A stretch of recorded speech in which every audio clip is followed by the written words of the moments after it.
2, 1. NASA is counting down to a new administration at a crucial time. The space shuttles are headed toward museums in 2 years. There's little disagreement it's time to move on. They're getting older. You don't know what the next failure is, what's out there. So that balance, while people would love to have more flights and get to fly, at some point you have to move on. The space agency is now headed back to the moon with a new vehicle. President Bush laid out that ambitious agenda in January 2004. We will give NASA a new focus and vision for future exploration. But the extra money promised to NASA then never came through. And now there are worries about the planned 5-year gap between vehicles, when U.S. astronauts will have to hitch rides to space on Russian rockets. One of the problems that we do have is that visions without sufficient funding are really nothing more than hallucinations, and that's a challenge that the new administration will have to wrestle with.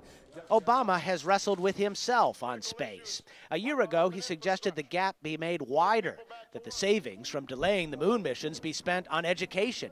But then in August, with the Florida race ever so close, candidate Obama came to Cape Canaveral with a retro position. Let me be clear. We cannot cede our leadership in space. That's why I'm going to close the gap, ensure that our space program doesn't suffer when the shuttle goes out of service. Obama is promising at least one additional shuttle mission and wants to expedite development of the new generation rocket to close the gap. A gap which the NASA administrator, Mike Griffin, calls as unfortunate, unseemly, unwise. It is way too late to fill the gap completely, but Griffin has teams working on ways to shrink it. I think we could probably end up taking a couple of years out of it for money, but we would still have a gap of several years dependence upon Russia.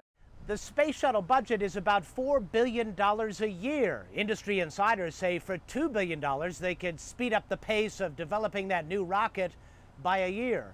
So for $6 billion, you could shave 2 years off that gap. Miles O'Brien, CNN at the Kennedy Space Center, Florida.